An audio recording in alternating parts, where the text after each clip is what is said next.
Here we go. It is Fred White off the top with Caleb Calhoun.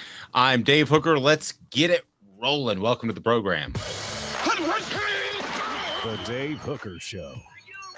A presentation of Off the Hook Sports. Objective insight, expertise, top guests. Available on YouTube, Apple, Spotify, and the Off the Hook Sports app. Download now for free. Also available on offthehooksports.com. I compute and obey. Now to Dave Hooker. Ready. A huge recruiting weekend for the Vols. We'll get to all the prospects you need to know about. Also, Tennessee with a new addition to their coaching staff. And as always, it's a Football Friday with Fred White. By the way, what is going on with Colorado? It appears as if the Pac-12 has absolutely exploded. Fred White joins us right off the top of Football Friday with Fred, and it's brought to you by our friends at Allstate Insurance. Fred White joins us. And Fred, you're looking dapper as always. I like the cap. I like the dog. Is that a smoky dog, as Eric Berry's dad called it? You know it. It's a smoky dog, baby. That's what it is. Gotcha. Blue tick hound. A blue tick hound. That's absolutely right. But have you seen the video where Eric Berry gives his dad a blue tick hound? Yeah, we call it the smoky dog. Yeah, that's what we call it. Oh, okay. I thought it was cool. It was super cool. So that speaking of smoky hot takes coming up, who would be on the Mount Rushmore of Tennessee coaches? And we'll get to that later in the program. But Fred, first of all, good morning, sir. If people need insurance, how do they get a hold of you? Dave, they can go on our website at fredwhiteallstate.com. They can also give us a call at 770-381-0367. We're also on Instagram under also Fred White Allstate, as well as Facebook and Twitter. So we got all the handles there. So give us a call or check us out online on social media, and we'll be happy to help you. Good deal. It is a huge recruiting weekend. You're in Georgia. You're from Georgia. I'm just curious from that area, because that's always going to be a key for Tennessee in recruiting. How are the Vols viewed now as opposed to pre-Heupel? Oh, well, we're a threat now. I think guys know that. I think most people know that. Beating Alabama last year made that apparent that we're back. And selling out all your season tickets this early, before the season even starts and everything, this is another big thing. And we also won the Champions Cup for SEC. We won all these championships, and our teams are doing very well. Academically, we're doing very well also. So I think what we are doing right now at the University of Tennessee is amazing. But I will say, we still don't have the respect of the Georgia people just yet. We got some of their respect, but not enough. That'll come once we beat them, though. So you mean the Georgia fans, or are there still people like prospects that are wondering about Tennessee? Who are you referring to? Oh, no. I think the prospects are looking at us and thinking, okay, Tennessee's on the rise. And it's very exciting to play there. The home games are just electric and magnified. I think that recruits see us, and they're paying attention to what we have, especially if you're a receiver or a running back, even defensive guys. We need that type of help right now. But if you're a quarterback or a wide receiver or a running back, one of the top ones in the country, this is one of the places you want to play, because we put a lot of points up and we throw the ball all over the field. If you're a receiver and you don't look at Tennessee, I think something's wrong with you. We put two guys in this past year, a third rounder and a fourth rounder, but I think those guys could have easily been first round picks. If you get some of that top talent into Tennessee, and you'll see some of those guys going first and second round. One of the things on our Celebrate 98 series, and that's on the YouTube channel, so please hit the like and subscribe button, have your notifications on, because we'll have Sean Ellis, Steve Johnson, several players coming up next week. And Fred, one of the things that I found interesting from talking to some of those guys, even the defensive guys, well, we've talked to mostly defensive guys to this point, but that the Peyton Manning effect in recruiting was real. So even though you play defense, when you see Josh Heupel's offense, that can still have a big impact on your decision to go to UT, right? Absolutely. I remember coming to visit Tennessee, and it's my first time ever coming to Tennessee was Florida, 1995 and 94 rather. And I remember seeing Peyton Manning come in the game. I remember watching that game, and Tennessee got beat 30-0, and they were getting beat 30-0 at the half. And it was just like, man, I've never seen a crowd like this. They were still in the game, screaming for the team. And I remember my older brother saying to me, that's Peyton Manning. That's Archie Manning's son. He's a Hall of Famer. I know he's going to be good. And we have read a lot about him and, a lot of different things. But knowing that he was on that campus, knowing you have a quarterback that's going to be solidified at some point, even though he wasn't great his freshman year early on, but you can see the flashes of it, and it made you look at it and say, okay, when Peyton came in, they had a number one recruiting class, and they had some of the top receivers in the country come there. You knew you were going to win games. And one of the reasons why I wanted to come to Tennessee was because I felt like we had an opportunity to win national championships and SEC championships. And that having that quarterback in place was a big part of it. So, yeah, I think he did play a big part of us getting other guys to come in. Offensive linemen, running backs, all those type of things. You look at the Jamal Lewis and the Travis Henry and the Travis Stevens coming to Tennessee. Travis Stevens, you could possibly think about, okay, well, he's from Tennessee.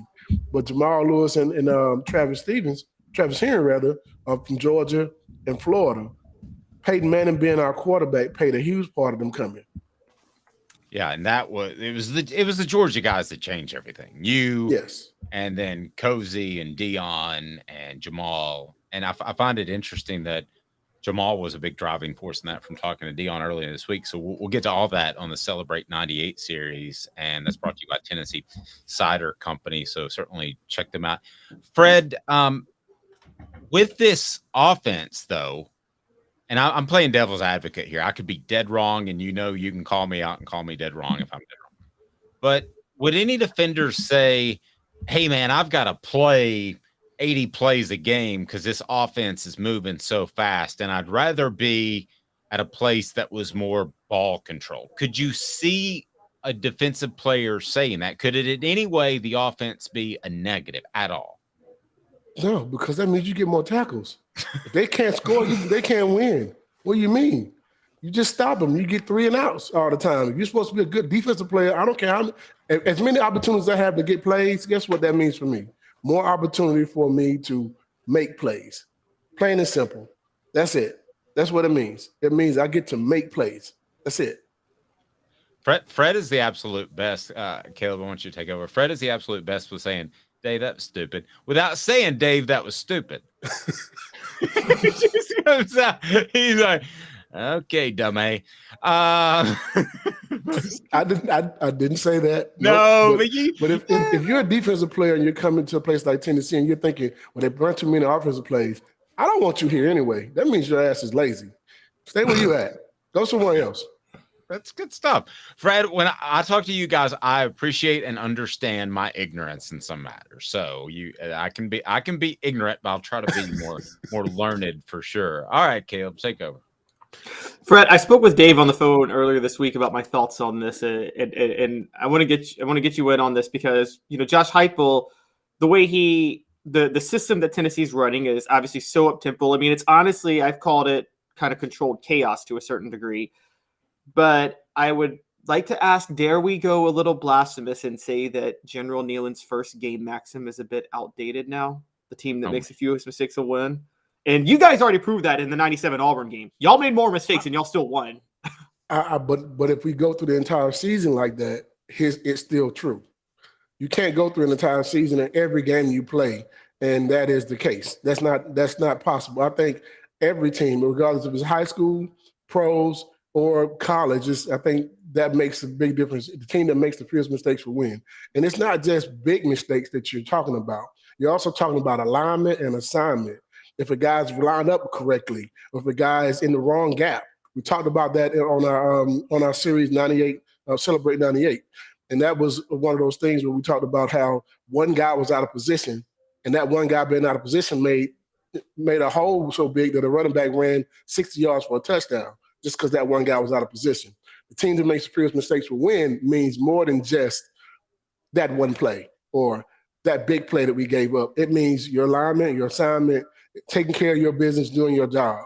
So the team that makes the fewest mistakes, even individual players, that makes a difference. Fred, where is this when you watched them last year? You have you've seen some spring camp, I'm sure. Where is this team defensively in terms of talent level compared to where they need to be to topple Georgia and win an SEC or national title? How close or how far are they? I think we're closer than what we used to be, but you can never have too much talent. I think we need more. Yes, I think we need more on the defensive line. And I'm not taking a shot at any one position or one group or players or anything. I think our linebacking core is pretty good. Even though we lost a few guys, I like Beasley. I think Beasley's going to be one of those guys could be a first day or second day guy in the draft. I think he could be up for the buck as he should be. If you're, you came back, you played all this time, I think you have an opportunity to be that good. I like to see Tyler Barron take that next step and turn that corner. I think this could be his year. It just depends on what we have, It depends on who and the scheme we run, it helps, but also the offense we run helps. But depth on defense, I think that's one thing that we've been hurting for a long time. And for the last probably 5-6 years, we've been hurting on depth on the defensive line. And that's something you got to have some on. We talked about this also in that Celebrate 98. You guys go check that out, by the way, on YouTube. Celebrate 98 is doing very well for us. But it tells a lot of different things about how we had a nice rotation of defensive linemen. They never got tired. So if you have a good rotation, your guys don't get tired. You only have to play so many plays and that's it. And you tap your head and you come on back out. I mean, I think you look at the teams that are winning national championships right now. You look at Georgia won the last 2 back-to-back championships. That defensive line was interchangeable. You could take any one of those guys out and rotate those guys around, and they were still going to be good. I think if you can do that in college football and have a defensive line that you can rotate, you have a great chance of winning the national championship because they control the line of scrimmage. Fred, you know this more than most people because you played safety. How underrated of a loss is Trey Flowers in the sense that he seemed that he didn't make a lot of splash plays like a Deion Grant last year, but he seemed like he covered for a lot of other issues in the secondary. And how is Tennessee going to be able to go about addressing that this year? I think you're correct. Flowers did make up for a lot of mistakes the guys made in the secondary. And I'm kind of a little bit upset he didn't get drafted. I think he had to play in positions where he had to make the game-saving tackle or the touchdown-saving tackle sometimes or things like that. But I think I like McCullough being back. I think that helps. I think the secondary is going to have an opportunity to show what they can do. I'm looking to see what Willie Martinez does with these new group of guys that he has in. I don't know exactly where we're going to stack up, but I'm looking forward to seeing it myself. I'm waiting on summer camp to get started so I can go see what we have for our talent, and I like to go see practice for myself. And we have a nice receiving core that is going to challenge them every day. And if you're getting challenged like that, you should get better every week. You mentioned linebackers. Keenan Pili, did you get much of a feel from him, the transfer from BYU? I've watched a little bit of film on him. I just haven't seen enough to understand, what type of player he is just yet and how he fits into our scheme. Like I said, I want to be able to go watch some practice firsthand or go watch a 7-on-7 that they do in the summer just to kind of see for myself, okay, this guy has it. Or, I don't know what he is yet. But I'm looking forward to seeing it with my own eyes. Watching someone on film in the Pac-12 and watching them in the SEC might be a little bit different. Well, that's true. Can you imagine, like you've said before, you don't count on freshmen, which is totally correct, and I 100% agree with. But can you imagine being in a situation that almost every school is that needs a hole to fill, and you've got a new guy that has to fit in chemistry-wise and scheme-wise with this transfer rule? How challenging do you think that would be? Because you guys grew up together. You knew each other through thick and thin, up and down, one side, the other. And then suddenly imagine saying, okay, well, you need a new linebacker. This guy's going to come in and he's probably going to start. Well, I'll tell you what. I don't think you win your position in the media. I don't think you win your position just because you signed. It's what you do when you come in. If you're a guy coming in from the portal, you need to go out and be extra, honestly. Go out and do more than what everybody else is doing. Go out and show what your work ethic is like, and you fit in. They don't have to fit in with you. You have to fit in with them because you're coming to their team. And you have to follow their rules too, because they have their own rules. So I think the guys that are coming in, it makes the guys that are already here, they look at you and say, let me see what you got. Let me see what you can do. You come and show me what you can do. You don't come in with accolades already and think, okay, well, I'm this and that. No. You don't come in and talk no trash. You come in and you get the job done first, and then you have a say. Don't come in talking, because you come in talking, we have to deal with you. And make sure you understand that this is our team. You came to our team. We didn't come to yours. Interesting. So it really is up to the individual transfer. And we saw one player come in at running back in August, and he was quickly jettisoned. Yeah, if you don't have the right attitude, you're not going to be accepted, and you're not going to be a factor. That makes a lot of sense. Exactly. That's whether you're a transfer or whether you're a freshman. It doesn't really matter. I mean, I can go back to when I was a freshman, and you didn't have much say. And we had a guy by the name of Darwin Walker that came in from North Carolina State. And I never forget this. And when we talked to Darwin, we got an interview coming up with Darwin Walker, which you guys are going to be. It's going to be amazing, by the way. But Darwin Walker came in as a transfer from North Carolina State. And everyone who comes to the University of Tennessee back then had to go in the cold tub. That's the rule. At the end of camp, you got to get in the cold tub, and we're going to toss you in it. And you're going to let us do it, or you're going to go by – you're either going to go willingly or you're going to go by force. And that was our rule. Whether it was a new coach, if you change positions as a coach, whatever it is, anything new, you go in the cold tub, plain and simple. Willingly or by force. What's the cold? It's the cold tub. It's an ice bath. It's a big old tub with ice and water and everything, and we toss you in it. You either go willingly or you go by force. If you go willingly, you're good. Everybody's going to be okay with you getting there. Ain't nobody, there's going to be no issues. We're not going to rough you up. But if you don't and you want to go by force, don't worry. We will force you in. Oh, wow. Well, sounds like a hazing moment. It does. Well, I recently heard from, I can't remember if it was Jake. It might have been Cooper Mays on our Vol report. And he said there's a no fighting rule. But you guys scrapped a bit. We did, but it was over with once you were done. Yeah. Once the fight was over with, that's it. So Darwin Walker comes in as a freshman, as a transfer, and I remember him saying, I'm not a freshman. I'm not going in. Oh. And I just remember looking around the room, and all the defensive linemen were like, who's got him? And Ron Green, who's the strongest guy on the team, was like, I got him. And they get into a tussle, and Ron Green puts him in the full Nelson, and he walks him back to the cold tub. Darwin? Yeah. Because Darwin was one of the strongest players too. I remember, Ron was incredibly strong too. But Darwin, I think Ron was the strongest guy on the team. Ron was the strongest guy on the team before Darwin got there, and Ron was the strongest guy on the team when Darwin came. Don't worry, we got an interview coming up with Ron Green too. Fred, how much? I know obviously there is still, you have to accept your role when you're a newcomer or a freshman, but how much would you say things have changed since you were playing, where it seems like a lot more newcomers and freshmen see the field just immediately, and it seems like the coaches are a lot more willing to have them see the field? Does there seem like there's a little bit less pay your dues now than there used to be? I don't want to say that, because if that's the case, then sometimes you might be putting a guy on the field who shouldn't be on it. I feel like your job is one on the football field, and not only on the football field, but in the weight room and those type of things. That is the one thing I got to, if you can't play, I don't want you on my field. I'm not, and you're just giving something, somebody's going to have a problem with that. Plain and simple.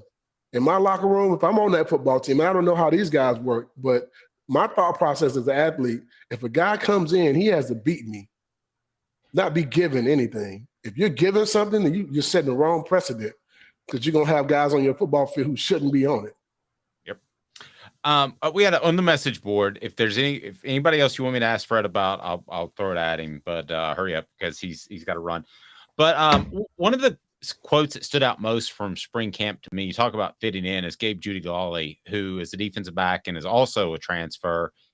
And he basically said, I'm willing to play wherever. I came here to be a part of something. And he didn't come out just and say it, but it read like, I don't really care if I start or not. I want to be a part of something bigger. I don't know if you have a thought on his playing ability yet, but I thought that was a really, really strong message that he sent. I think that's a guy who's coming in and saying to the group that, look, man, I came to help you guys win. I came to come and win. And regardless of where my coach wants me to play or what kind of scheme we're playing or what he's trying to get me to do, I came to help you win. I'm all the way bought in right now. So that says a lot for me. And that I'm happy to hear him say that. It was good stuff. Fred, again, how do people get a hold of you if they need some fantastic Allstate insurance? Because Allstate has better hands than you did. Yes, but you know what? When I got with Allstate, you're all in good hands, though. I guarantee you. You put my hands with Allstate's hands, and you got some great hands. I guarantee you. Well, you can give us a call at 770-381-0367. You can also look us up online at fredwhiteallstate.com. Just Google us. Google Fred White Allstate, as well as Instagram, Facebook. We're on every platform. So. We're not, as Deion Sanders says, we're not hard to find. No, nobody is nowadays. It sounds egotistical, but I had this meeting with somebody else and they couldn't understand me on the phone that it was offthehooksports.com. I said, just Google me. Google me. Yeah, Google me, baby. Like Shaq said, I mean, it sounds egotistical, but nowadays we can find you and you can find Fred and you'll be in good hands. Thank you. Absolutely. Thank you, guys. Fred White, always appreciate it. A Football Friday with Fred. I want to steal that hat. That is tight. It's time for today's tough question. Today's tough question brought to you by our friend Andy Mason, AndyMasonRealEstate.com. And man, a lot happening. That's good stuff for the Vols. Today's tough question is now. Today's tough question. Take a side. Take a stand. The Dave Hooker Show, a presentation of offthehooksports.com. I'm going Omaha, Caleb. So I'm going to just totally catch you out of left field. This is not what we went over in our 3:15 production meeting. This is a totally different today's tough question because Fred. Y'all notice our production meeting gets earlier by the hour every day. Yeah. 3:15 on Memorial Day as we prepare for Tuesday. By the way, we'll be off on Memorial Day. Have a blessed weekend. And on a very serious note, thank you so much for those that have served, in particular, the families that have lost loved ones. Let's not forget that this isn't Lake Day; it's Memorial Day. Okay, it's not Pool Day; it's Memorial Day. So. Thank you for giving the ultimate sacrifice. But today's tough question it revolves around a lot of news that comes out of Tennessee. And this is not a particularly newsy time, especially with the baseball team bowing out early at the SEC tournament. But today's tough question is this. I ask you between these three and fill us in on the message board. What's the bigger story?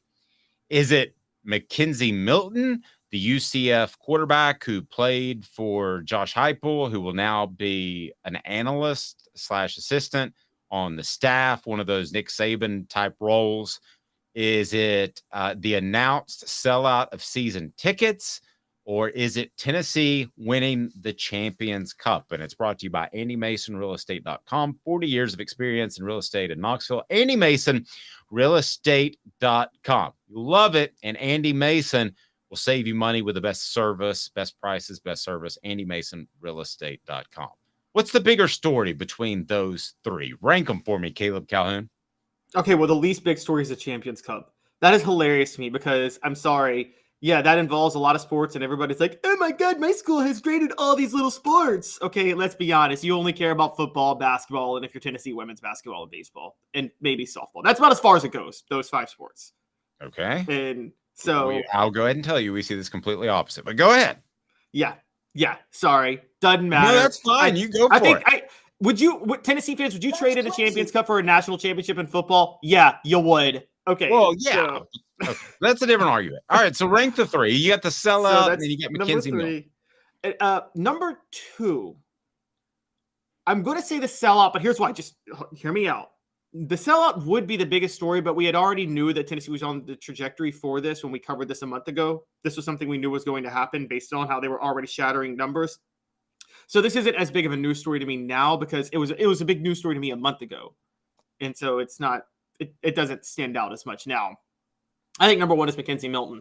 I think Josh Heupel may have been looking for his future offensive coordinator in that. I mean, this is a big pickup. And McKenzie Milton played under Scott Frost, Mike Norvell, and Josh Heupel.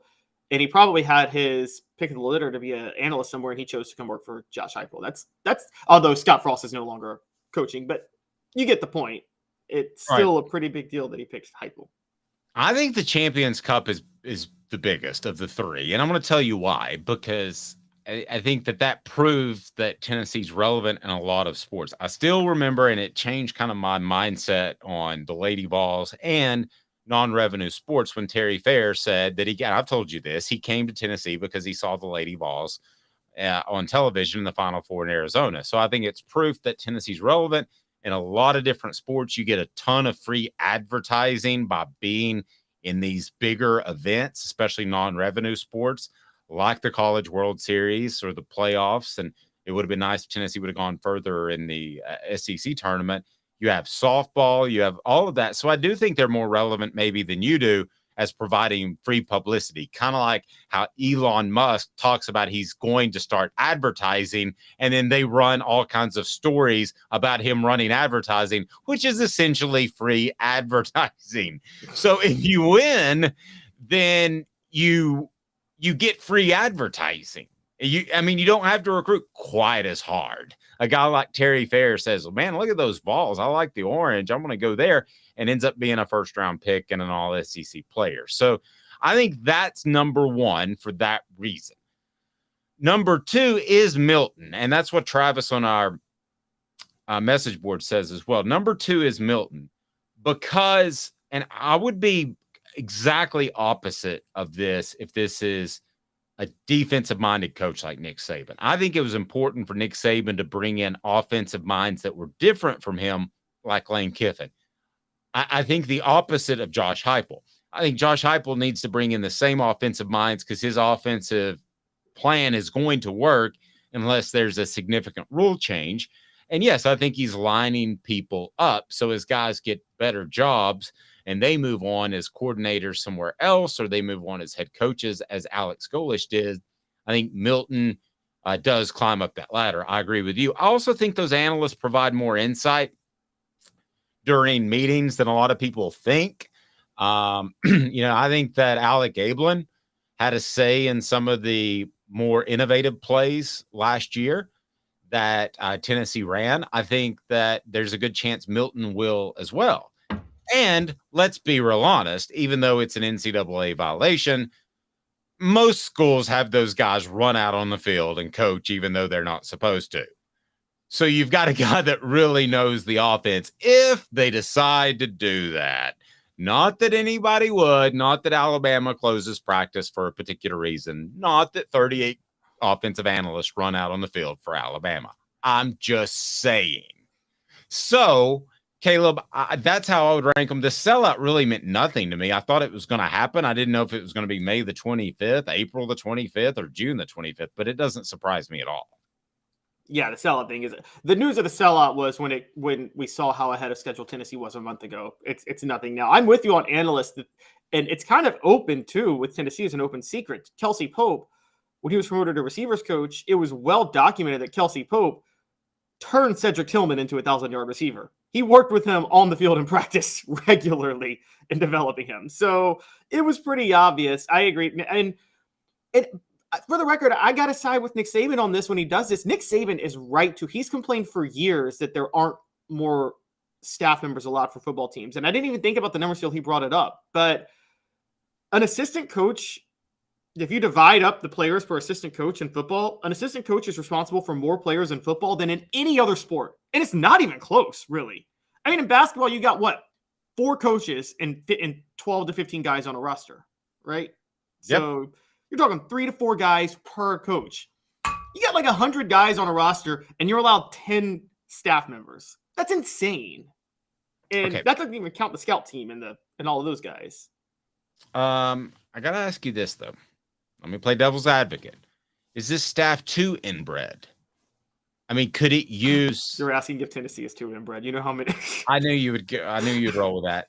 But is it too inbred from a philosophical standpoint? No, I don't think so. I think it's working too well right now. Yeah, I don't think so either. And I think defensively too, when you have a Garner who's kind of an old school guy, and then you have a Banks and they defensive line coach, defense coordinator, respectively. I think that they have different approaches. That's where you probably want to have some fresh ideas in there, because they are having to complement an offense that runs a cajillion plays every game.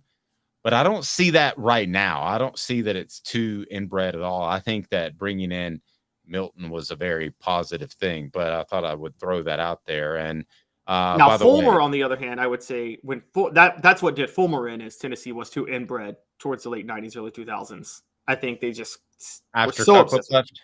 After Cutcliffe, yes. They were so obsessed with in-house.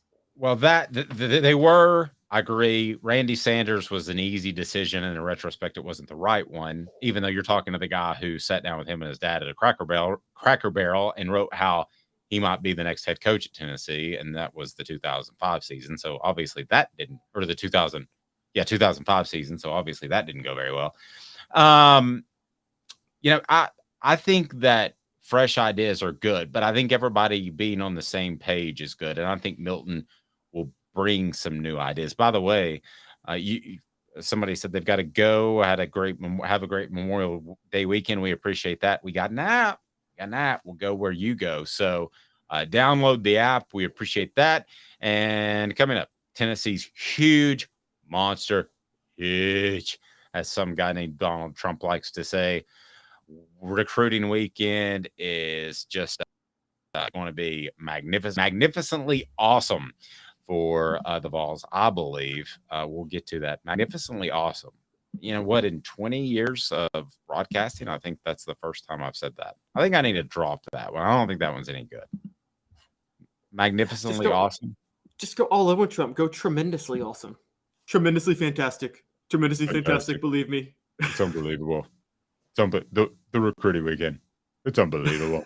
A lot of people are saying that it's the best recruiting. And Craving Wings South North Shore location, where we've heard people say that you can get the best wings in East Tennessee. Pero ¿quién es este? El número 87, Jacob Warren. I'll just do 6 of my sauce 87, please. Imposible, señorita. Dale 6 más. Look at these wings. Perfectas, deliciosas, fantásticas. Man, I don't know what you're saying, but it sounds awesome. How do you say fresh, never frozen in Spanish? Frescas, nunca congeladas. Make your way to Craving Wings and get you 6 más. But what was funny about Cadis, we were a full continuum of care at that time. We had detox, we had inpatient, we had outpatient. So we were doing a lot of the things that we do now. But now we just do them so much better. It's really a simple program, but we're complicated people. I am what I am, and now I got to do something about it. You can take your life back. Call Cadis today. Got cataracts? We can fix that. Never miss another moment. With a little help from Doctors Campbell, Cunningham, Taylor, and Hahn at cctis.com. Do you want to own the more that owns every job? Then get to Vassey Lawn and Garden in Cleveland and get you a Toro. I'm David Vassey, here to talk to you about Toro. With a Toro Zero Turn, you'll get more out of every minute and you'll reach the finish line faster. At Vassey's, we like to say, no matter if you're mowing 3 acres a week or 11 lawns a day, homeowners and business owners alike find confidence in equipment they can trust from top to bottom. Vassey Lawn and Garden, Highway 60 North in Cleveland. Man alive, it's worth the drive. Our family has been creating jewelry since 1986. Each piece unique, with a story all its own. I'm Rick Terry with Rick Terry Jewelry Designs. I'm a jeweler, and I want to be your jeweler. We're grateful that you chose us to be Knoxville's best jeweler. My family and staff look forward to serving you. So please come see us. Kingston Pike and Campbell Station Road in the heart of Farragut and downtown on Gay Street, right next to the Tennessee Theater.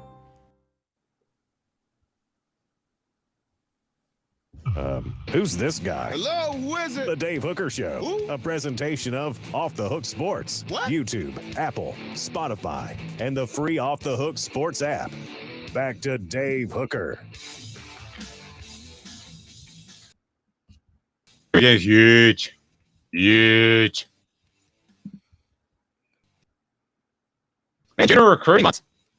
They are kind of like December and January back in the day. Clearly, the early signing period settled in. What about 7 years? Is that about right, Caleb? That the early signing period early signing period started in the same year Tennessee hired Pruitt, so it would have been 2018. Okay. I feel like sometimes when you look stuff up for that, I'm like Theo Vaughn. Riley, check out what a pigeon does when he needs to play darts. You ever watch Theo Vaughn? No, sorry. Another reference that I don't get from Dave Hooker. Fine. You're not missing anything. Okay, here we go.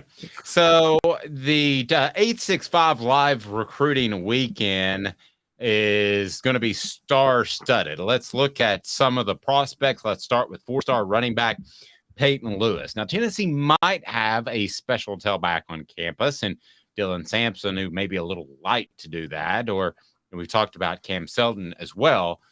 But a special running back, not to take anything away from Jalen Wright or Jabari Small, would really change things, turn a 3-yard gain into a 5 into an 8, and some 8s into 80s.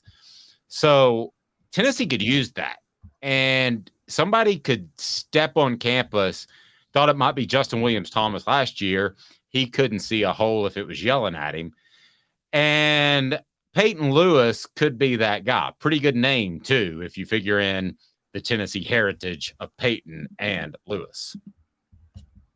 Oh, the greatest backfield of all time in 1997. Peyton Manning and Jamal Lewis. Like, it's got to be the greatest college football backfield ever. Like, you just tell somebody Peyton Manning and Jamal Lewis are in the same backfield on a college team. It's like, that's crazier than telling people that John Henderson and Albert Haynesworth lined up next to each other. But, yeah, I wonder how they're going to use him. You know, he's what is he, like 6'1", 190? And are they going to use him as an all-purpose back, or are they going to try to get him to put on more weight to be more the Jabari Small 20 to 25 carry back? Because in Josh Heupel's system, that is a crucial question. It's not your typical. If it's a pro-style system, you can just plug a running back in. But I think with what Josh Heupel does, you need your running backs to fill specific roles. He might be the next Dylan Sampson, because I don't think that Dylan Sampson, from what I hear, is going to be on campus after 2024. I think he's that good. So, yeah, it takes a year to kind of get up to speed from pass protection and all that sort of thing. And I think that Dylan Sampson has a big year this year, may have a decision to make in 2024. Now, the person that people are really excited about, and they should be, is 5-star linebacker Sammy Brown. 5-star has visits slated for Georgia, Clemson, Oklahoma, and Ohio State. He's from Jefferson High School in Georgia. That would be absolutely huge if Tennessee's able to land him. Yes, Tennessee needs to roll out the red carpet for Sammy Brown. He already perfect size, 6'2", roughly 220. I've heard some rumors that Clemson might be in the lead right now. And if there's any reason for Tennessee to roll out the red carpet for Sammy Brown, it's to not have him go to Clemson. Again, Tennessee needs Clemson to fall apart as a program, even more than Georgia to a certain degree.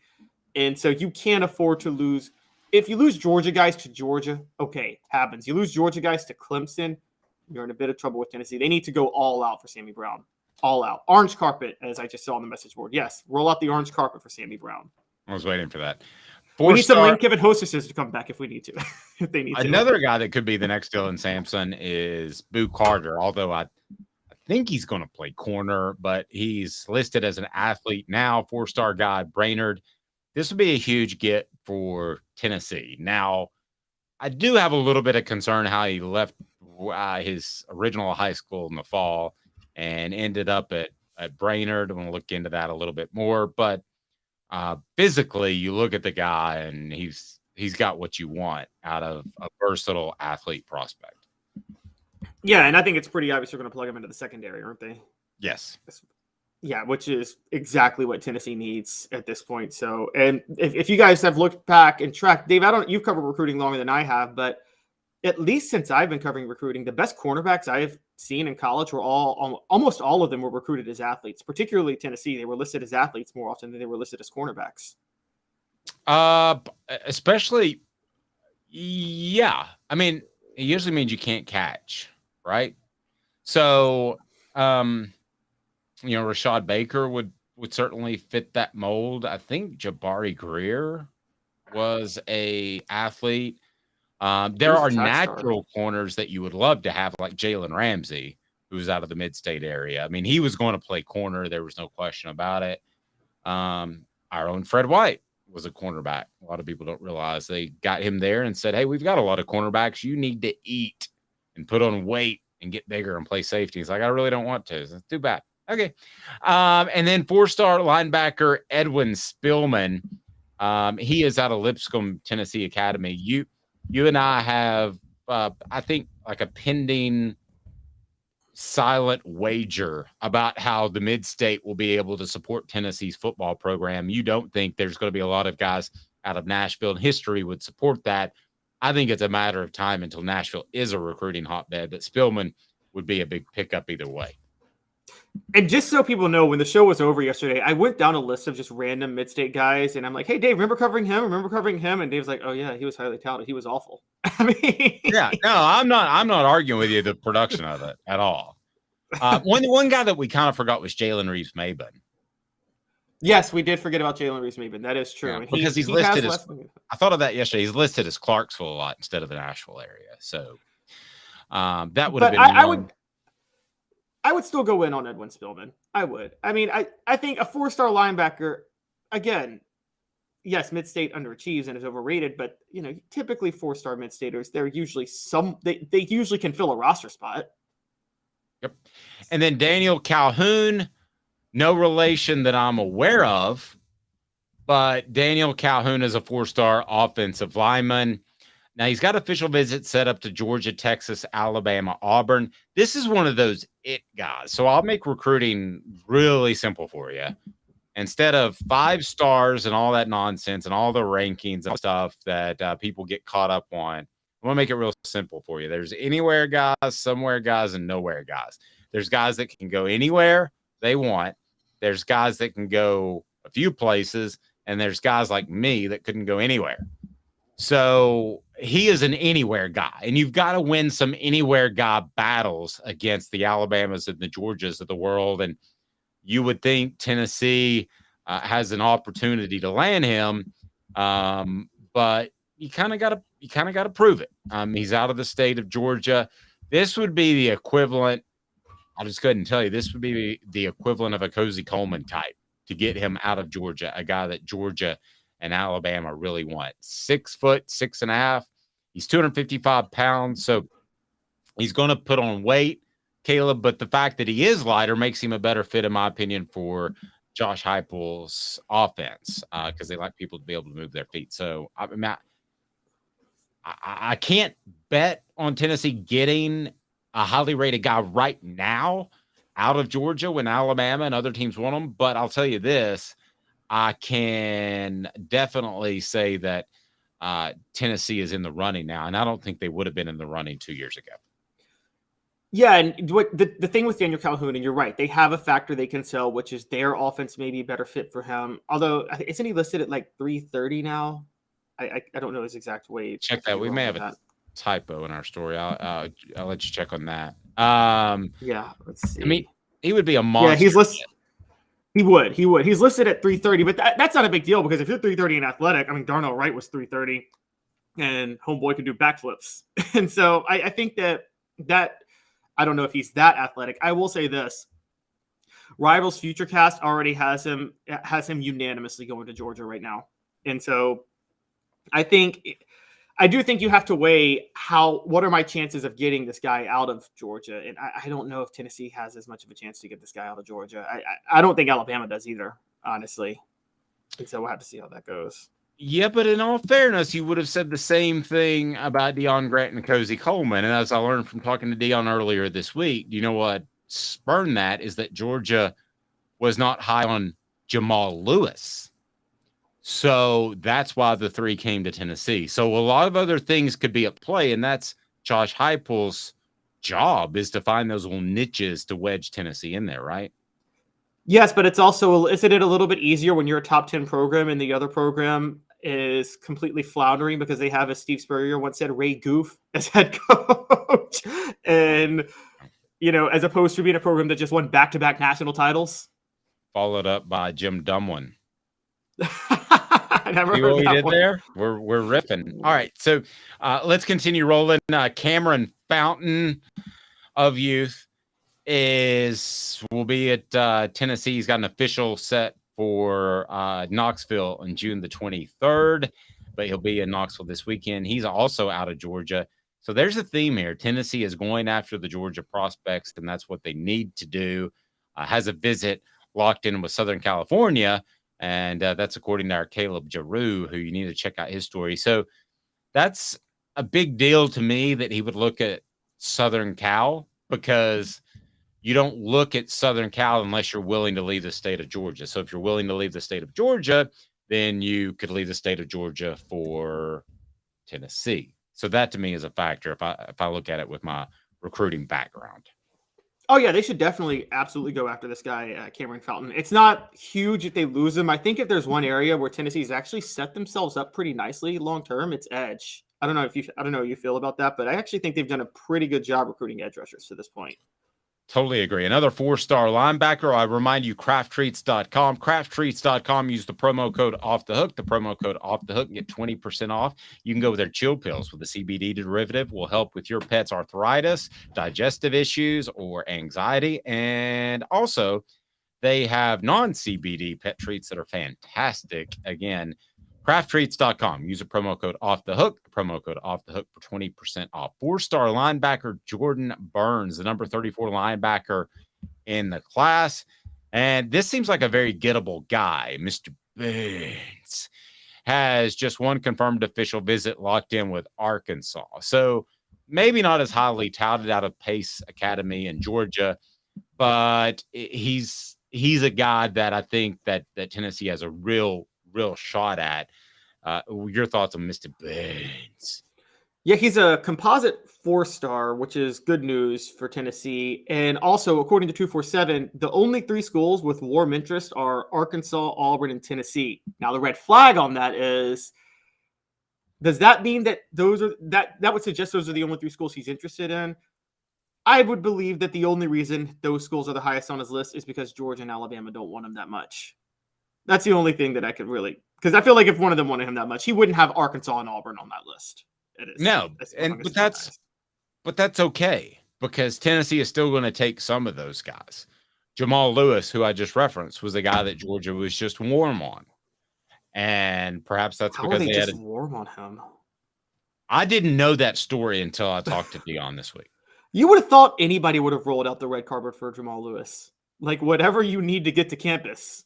Yeah, I mean, they may have had a full backfield. They may have not liked something about his background. I don't know, but we're going to dive into that in the Celebrate 98 series with Deion. I was talking to Deion about a different project, but yeah, that's why I never knew that until this week. But that's why the 3 ended up at Tennessee, and it changed the course of the SEC football history, because if they go to Georgia, maybe with their coaches, they win a national title. But certainly Tennessee without those 3 does not win a national title.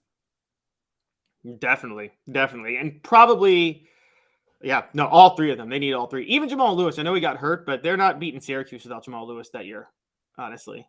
And they may not beat Florida either. Nope. Great point all around. All right. So 2-minute break. And then coming up, let's go ahead and do this. I meant to do this. Sorry, I'm all over the place today. It's been a wild morning. 4 downs. We bring you 4 downs. And it's brought to you by our friends at Campbell, Cunningham, Taylor, and Hahn. 4 downs. 4 questions. 4 answers. The Dave Hooker Show. 4 downs. A presentation of OffTheHookSports.com. I got my LASIK. I'm good to go. Campbell, Cunningham, Taylor, Hahn, local vision done right. And they do LASIK, cataracts, but also have the individual eye service centers for your annual visit. And their clinics are fantastic. When it comes to LASIK, there's nothing like it. All right, first down, most coveted recruit this weekend is? It's pretty easy. It's Sammy Brown. Okay. I'm going to say no. Not Sammy Brown, partly to play devil's advocate, to be real honest with you. But I will say, man, this one's tough. There's no other real answer. Come on, Dave. No, but let me give you this though. With Sammy Brown, I don't think Tennessee's ever going to be hurting at receiver. I'm sorry, linebacker. So yeah, I'll go Sammy Brown. You talked me into it. All right. Yeah, I mean, linebacker's still in need, and Sammy Brown is the most highly touted player on this group, and also the fact that Clemson is targeting him. Yes. All right. Sammy Brown, hands down. All right. So second down. Most likely to commit this weekend is? That's another obvious one, and it's Edwin Spillman. Okay, you think it's Spillman. All right. Third down. I will agree with that. It will be a loss if the Vols don't get blank. And I'm not talking about this weekend. Yeah, that was mine too. We're agreeing on all of them. Okay, lastly, fourth down. If they don't get Boo Carter, it's a bad sign because he's from right down the road. All right, fourth down. Where do the Vols need to rank in recruiting? At the end of this year, when we're in the first week of February, where do they need to rank nationally in recruiting? I think in the 5 to 10 range is okay. I know people say you got to have top 5 classes. I think that given Josh Heupel's scheme, given the way he uses the transfer portal, I think, and given honestly the underrated talent Jeremy Pruitt brought in that is still there, I think they can afford a 5 to 10, particularly since they got their quarterback in the 2023 class in Nico. I'm going to go 5 to 7. I think they need to be in 5 to 7. I'm not willing to go 10. I mean, 10 could still be 6th best in the SEC with Texas. That is true. For the record, had they not had that debacle against South Carolina last year, we would be talking 3 to 5 because they'd have 3 4-stars that are at South Carolina that would be at Tennessee right now. Pretty darn good point. 2 minutes why Tennessee has somehow risen in one ranking despite not even holding a formal practice. And also the Mount Rushmore of Tennessee coaches. And I don't know that Caleb and I will agree on this, but also Colorado goes to the Big 12. So is the Pac-12 dead? Any interests from the SEC in those teams? 2 minutes. He's Caleb Calhoun. I'm Dave Hooker, Off the Hook Sports. Sun, sand, and salt water, the beach is a very relaxing place. Unless you wear contacts. Ow! Open your eyes to the best the beach has to offer with LASIK vision correction from Campbell Cunningham Laser Center. Hi, Mike Davis here with City Heating and Air, reminding you to always dare to compare. Our team provides quality local heating and air service, installation, and maintenance across East Tennessee. We use only the best equipment like American Standard heating and air conditioning for your residential, new construction, or commercial needs. Honesty, dependability, and customer satisfaction have been the cornerstones of our business since 1961. City Heat and Air. Dare to compare.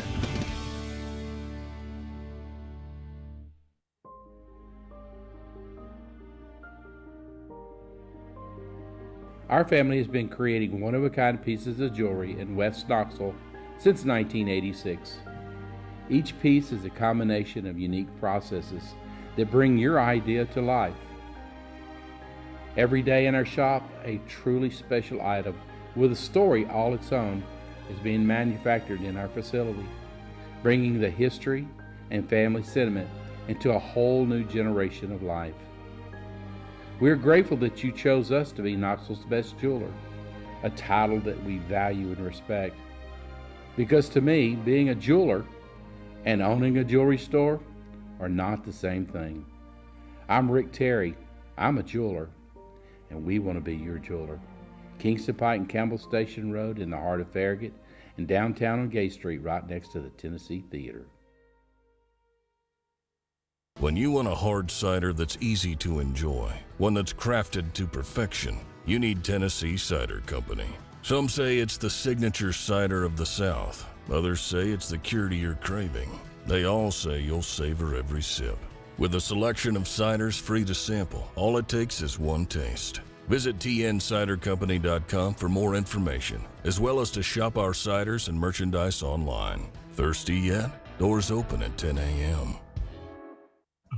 Who's this guy? Hello, wizard. The Dave Hooker Show, Who? a presentation of Off the Hook Sports. What? YouTube, Apple, Spotify, and the free Off the Hook Sports app. Back to Dave Hooker. If you haven't tried Tennessee Cider Company yet, you need to. It's fantastic. And they deliver. What about that? Thank you, COVID. I think you could deliver alcohol before then, could you, Caleb? No, I mean, it's how are parents going to stop their 15-year-olds from drinking now? Maybe I know that they check your ID. Maybe. Yes, I'm sure they check your ID. Okay, maybe. Well, they do that with, what is it? Drunk. What is it called? Drunk Hub. Or what's it called? I don't know. What's the app? Told you. Uber Drunk. If you order a box of wine, they do check your ID. I've been told. I don't know. I did. I told you about that old clipping I saw, right? That it was a news clipping from 1980. Bunch of guys saying it was when they were really starting to crack down on DUI laws, and it was in like California, but like in some rural part of California. And there were a couple of guys somehow had Southern accents, and they were like, "Man, pretty soon we're gonna be a communist country. You can't open a beer after work when you're driving home." A roadie? I'm from that generation. Are you telling me you weren't a roadie guy when you were young? Don't know what a roadie guy is. What, One for the road? One for the road? No, I'm from the generation. I'll be real honest with you. I mean, back in the day when I was younger, those laws weren't pushed as hard, and you weren't at all intoxicated. If you drink half a beer on the drive home, it wasn't unusual for me to stop at a convenience store after a long week and sip half of something on the drive home. And if you got caught, it was just an open container law. It was like $100 fine.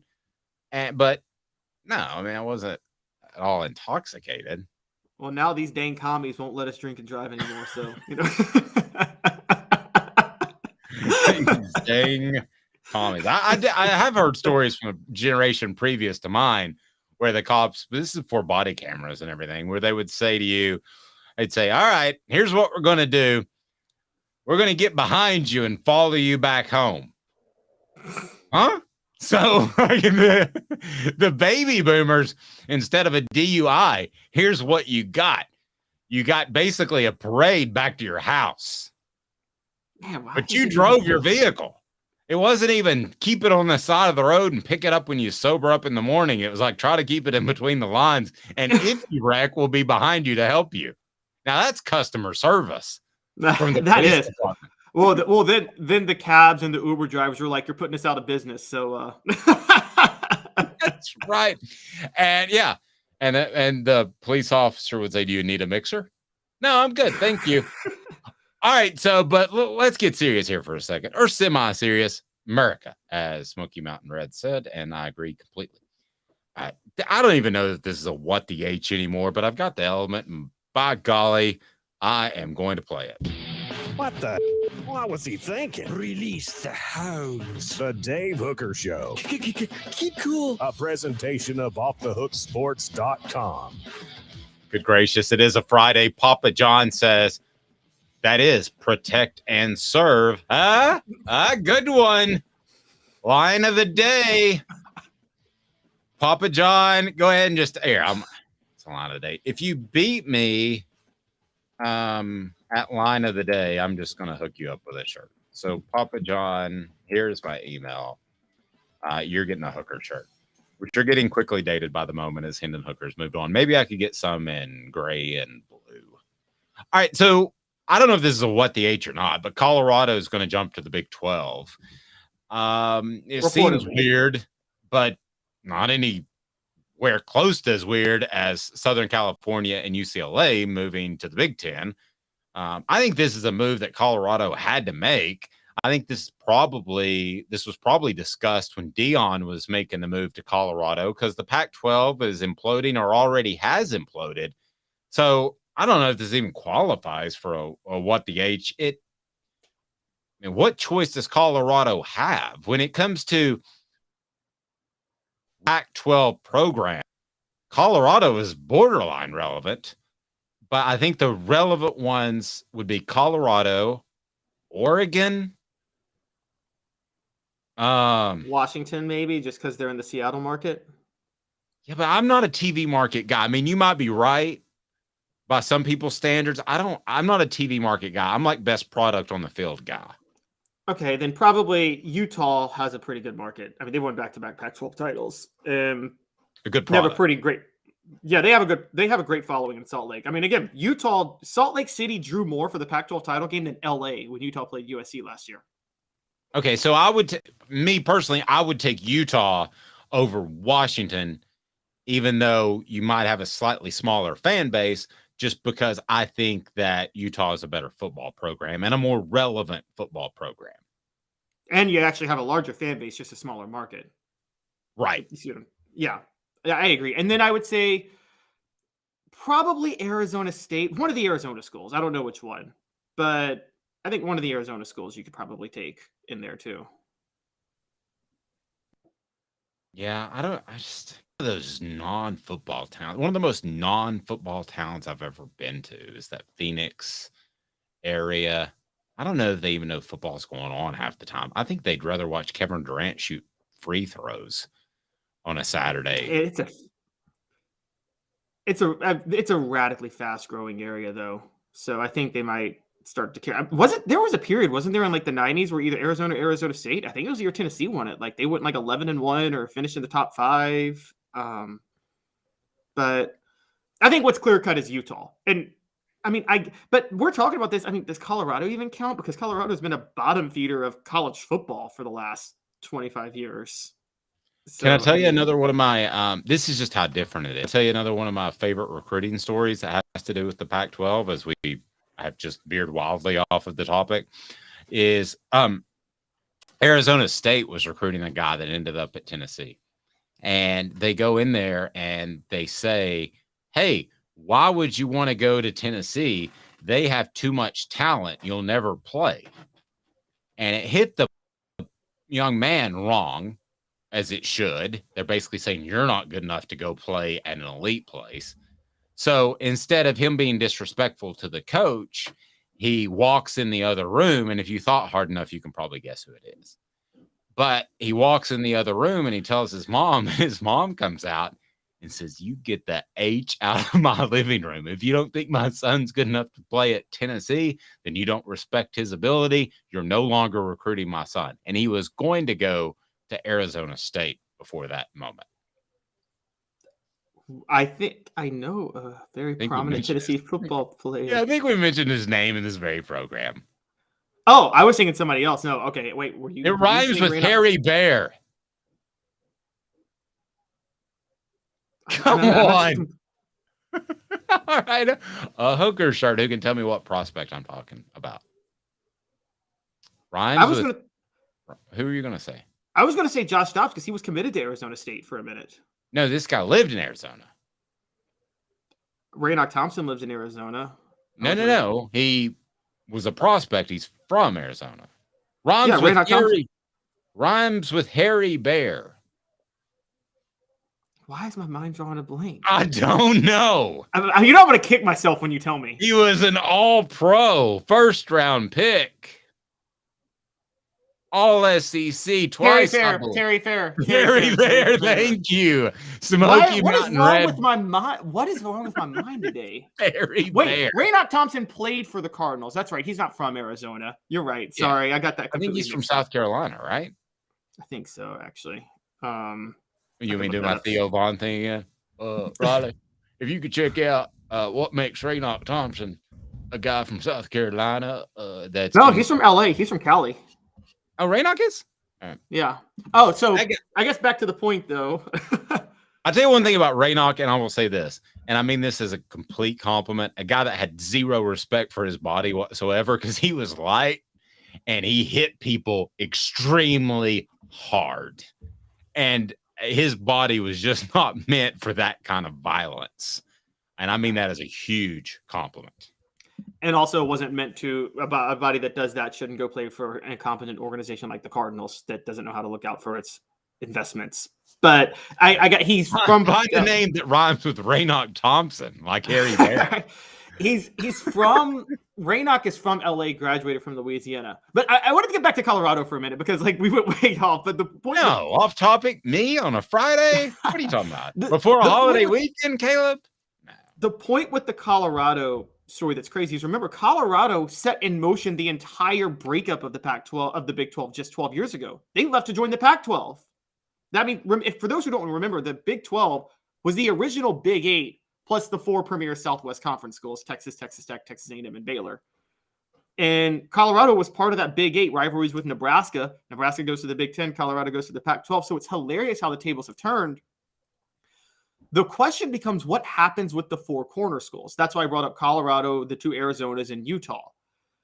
And Dave, Arizona is an AAU-affiliated school, so is Colorado and Utah.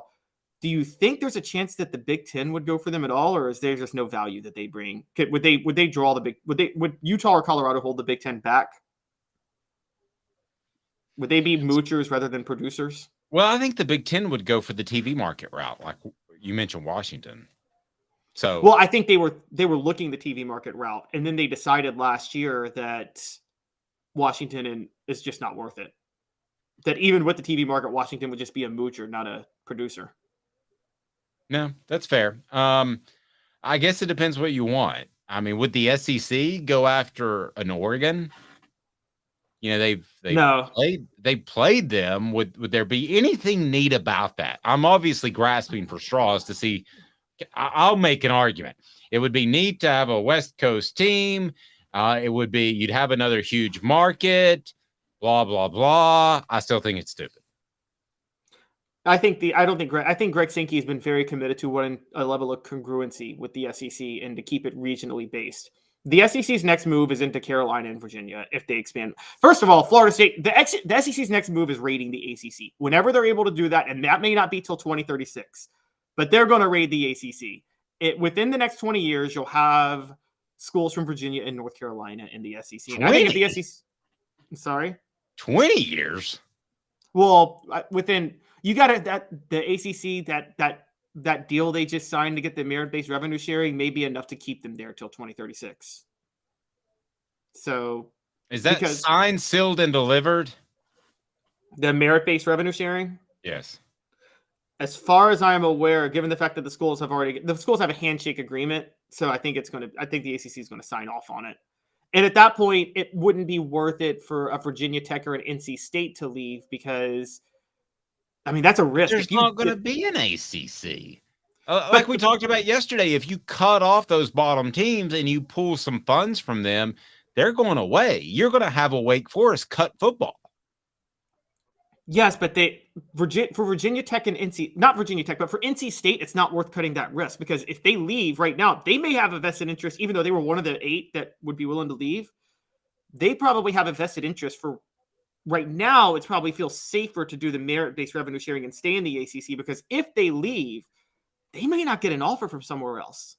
Because I'm telling you this right now, if the SEC outbids the Big 10 for North Carolina because North Carolina is the most coveted school, not in one of those 2 conferences, if the SEC wins out on North Carolina, NC State is screwed. They can't go to the Big 10. And the SEC is not going to go for NC State if they get North Carolina. No. So, yeah. I think what's going to end up happening is with this ACC deal, I feel like the top half's pushing the bottom half out, and this is just an easier way to do it than going full out Civil War and making the conference defunct as they tried to do. I think they were one vote away. And listen, don't be surprised if some ACC teams like Wake cancel football. If they get money pulled from them, that's the most they could easily say, we're losing money at football. Let's go all in on basketball even more than they have. Either way, I don't think it's 20 years. I don't think that within 5 years, the ACC, I'll say within 4 years, the ACC as we know it will be gone. Completely. Okay, that's fair. I will say this. The question is, should the SEC just raid the entire ACC or just the schools they want to keep the Big Ten out? I mean, I think the SEC, I for instance, I don't think it's worth it to add Georgia Tech. But if the Big Ten is looking at Georgia Tech, you get Georgia Tech because that's where markets matter. You don't want the Big Ten in your territory if you're the SEC. So I think they should go for Georgia Tech, Florida State, Miami. I think they should go for all 8 schools looking to leave, maybe even Virginia. Keep the Big Ten north of Washington, D.C. So Tennessee moves from number 9 to number 6 in Bill Connelly's post-spring SP plus ranking.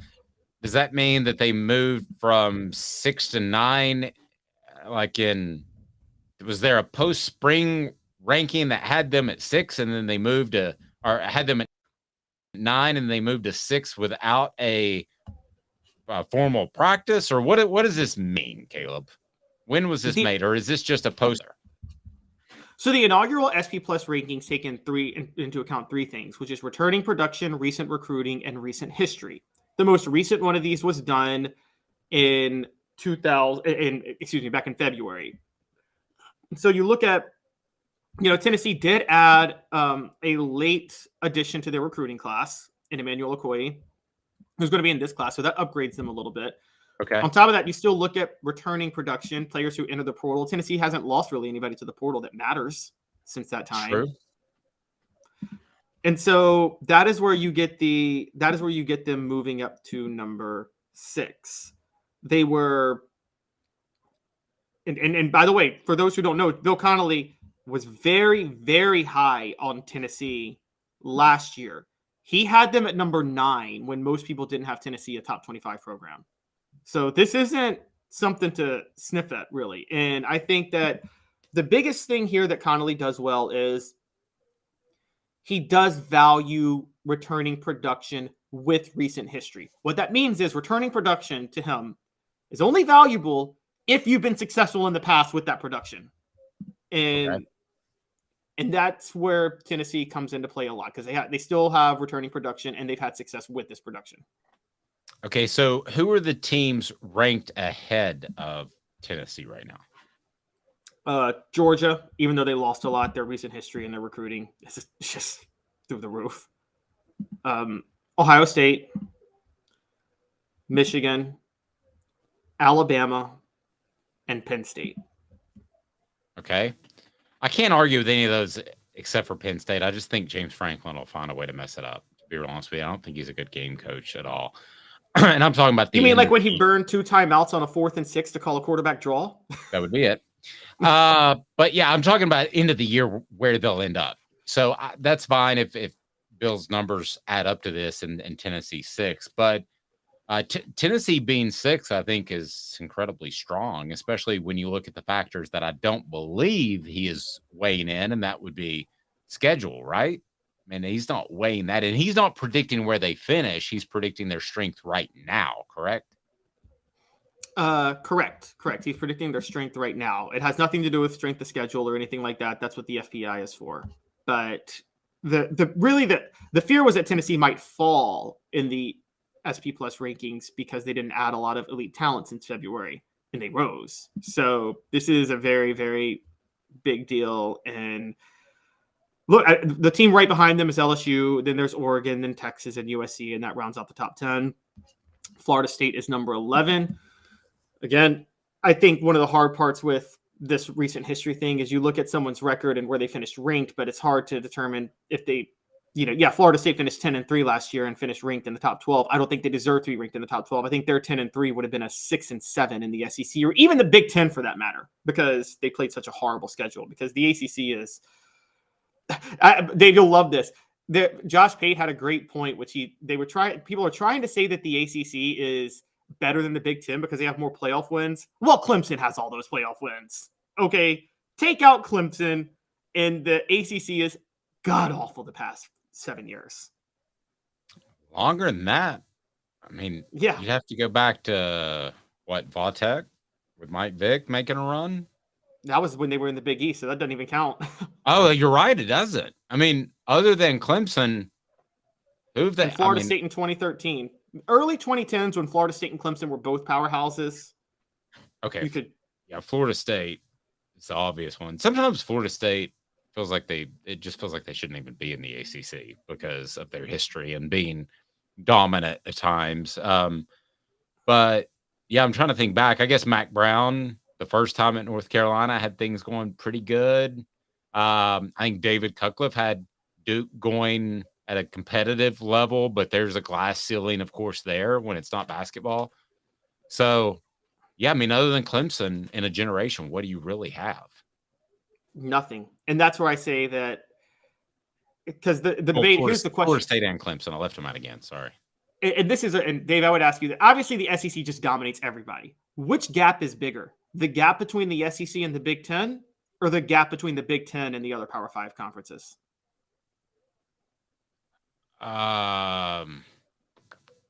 Say that one more time. Okay, so the SEC there's a huge gap between everybody in the SEC. It dominates every other conference. But which gap is bigger?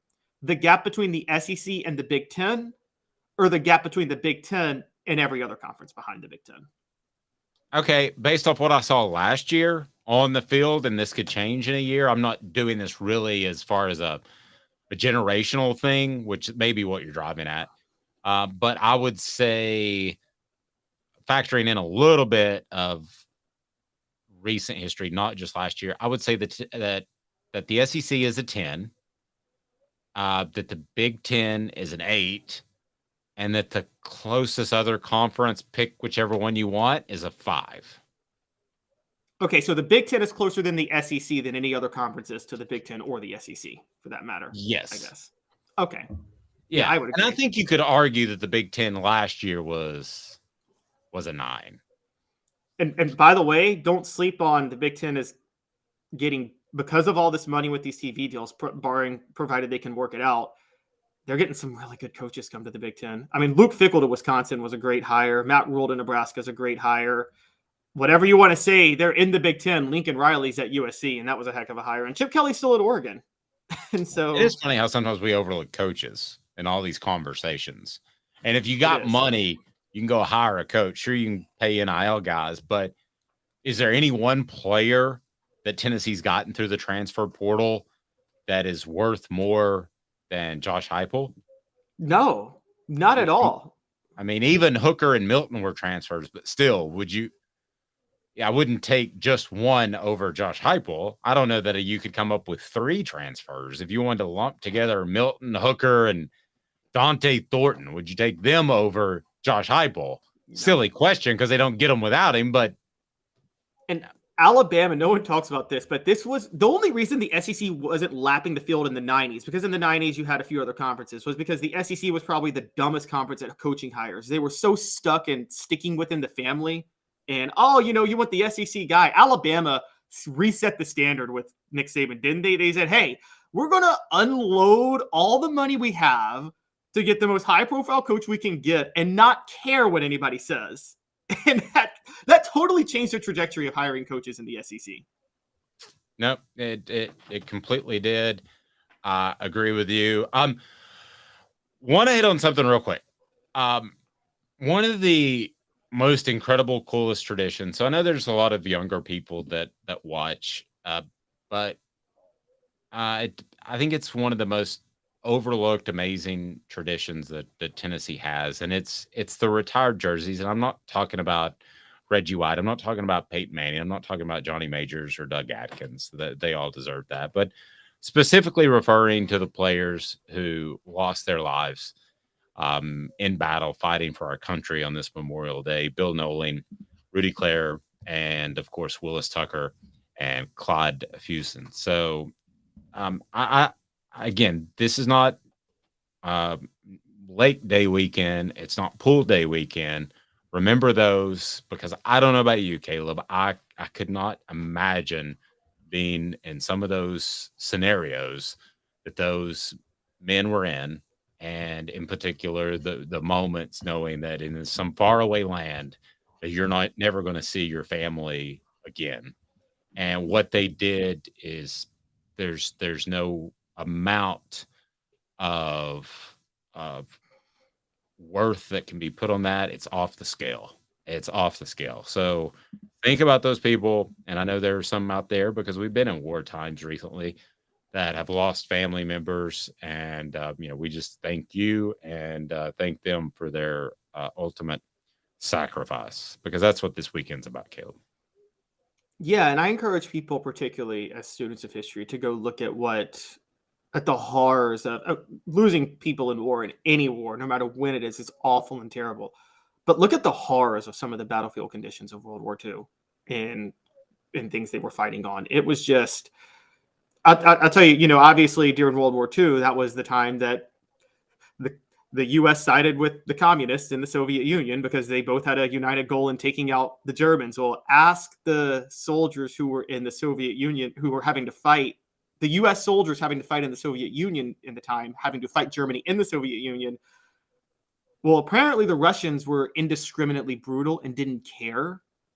Even if you were on their side, on the Allies, they were so angry at the Germans for invading Russia, they adopted a scorched earth policy where they burned everything. And they said, we don't care if we die, we just want you to die with us.